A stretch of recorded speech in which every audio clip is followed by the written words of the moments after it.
Hello, friends. Glad to be with you again. I want to talk to you this week about something that I certainly am working on. In fact, most of these talking faiths, it's that the Lord is working with me on a number of things, so I'm thinking it might be helpful to you.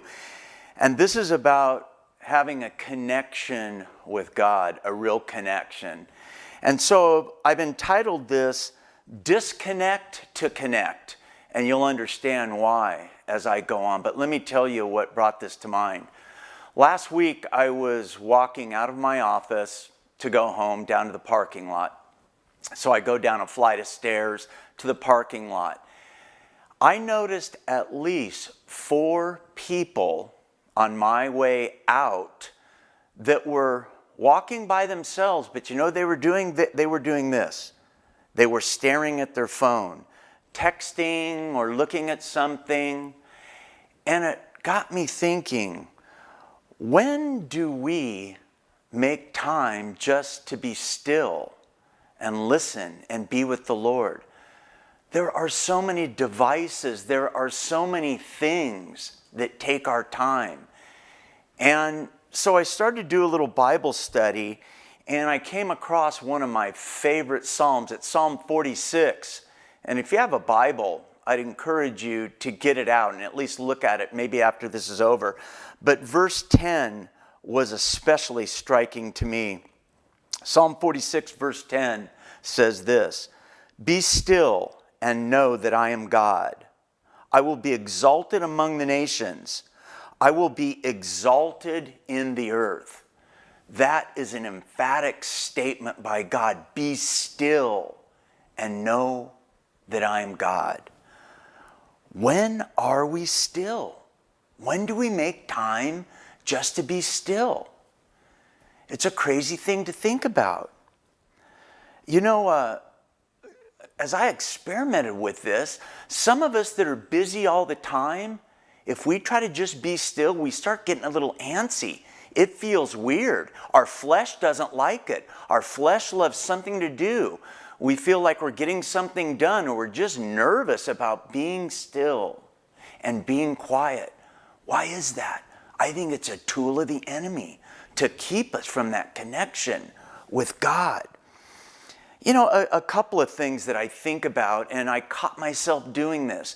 Not to say that we don't all have our devotional times. I'm sure we do. I'm sure you do. But I caught myself doing this. The other morning, my wife and I sit here on this couch and do our devotionals. You know, I got my little reading that I do and my Bible. Well, you know what else? I got out my phone. I noticed my phone sitting by me as I was doing the devotional. But what's worse, I found myself checking my emails before I did my devotionals. Oh, that's always great for your head when you get a bad email, then try to do your devotional. It's second nature, though. I just did it, and I really had to catch myself. Because as hard as I try to kind of wash that out of my brain, I'm thinking about something else I read. We should give our first time to God if we can in the morning. Roll out of the rack, get yourself a cup of coffee. Don't pollute your brain space with anything. And be still before the Lord. Get into His Word. And then do this. Here's my next point. Have you ever had a friend, and a good friend at that? I know one at least. But every time I'm around him, he does most of the talking. In fact, it's hard to get a word in edgewise. Our time together is not all that satisfying. I wonder how God feels when we're doing all the talking. And I know we go to God in prayer, but do we just stop the prayer as soon as we're done talking? How about this? Try this. Try cultivating a time where you certainly go to God with intercession or supplication or thanksgiving or a need, but spend some time in silence and say, "Lord, would you please speak to me now?" That exalts the Lord. That gives Him an open space. See, God's a gentleman. He's not going to twist your arm or lay you flat on your back so he can do the talking. He wants you to do that. He wants you to create the environment for the Holy Spirit to speak. And again, your flesh will fight this big time. Mine does anyway. But let's start trying to do this. Let's try to create these times. It is incredibly, incredibly rewarding. And then I was thinking of this. And all of us have bad times. You know, they say the Christian life, trials, you're either coming out of a trial or getting ready to go into one, or you're in one. Here's the thing, when the bad stuff hits, sometimes we're like scared sheep because we don't know what to do. Now, unless you've cultivated these quiet times with the Lord, it seems very foreign. You know, like something goes terribly wrong and maybe a friend says, well, go to the Lord and pray. You're not really used to going to the Lord and asking or letting him know what's going on and then sitting and listening. Let me tell you, dear friends, if you don't cultivate this exercise or get good at this, get good at communication with the Lord when times are good, when times are bad, it is extra hard. I implore you, think about this, cultivate this. Make this habit in your life something that you just do. You might just think about it and start it. Make it a habit. It will change your walk with the Lord. Again, disconnect to connect. It sounds crazy. We have to disconnect ourselves from everything that the world and the media and Facebook and all this has to offer to connect with the Lord. Be still. I love this. And I'm heading towards home here, but it says, be still and know that I am God.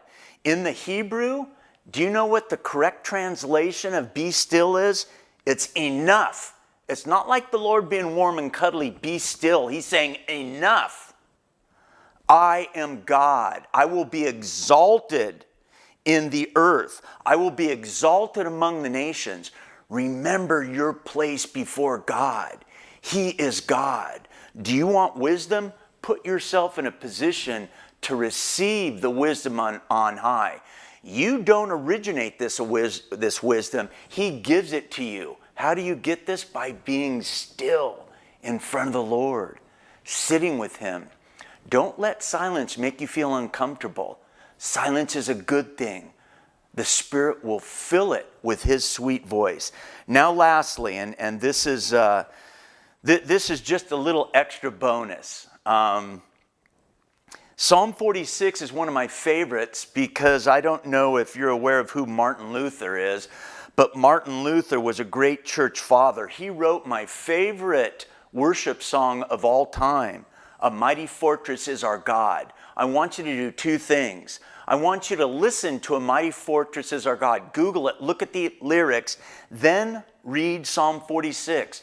This is where Martin Luther got the inspiration to pen the great hymn, A Mighty Fortress is Our God. Look at his lyrics. Look at Psalm 46, and I guarantee God will speak to you. Now, friends, help me with this, and I'll help you with this. Disconnect to connect. Maybe you got a question about this. Maybe you want to talk to me. Get a hold of me. My name's Jeff Clay. I'm at jeff@ranchchurch.com. Take care, guys. I'll see you soon.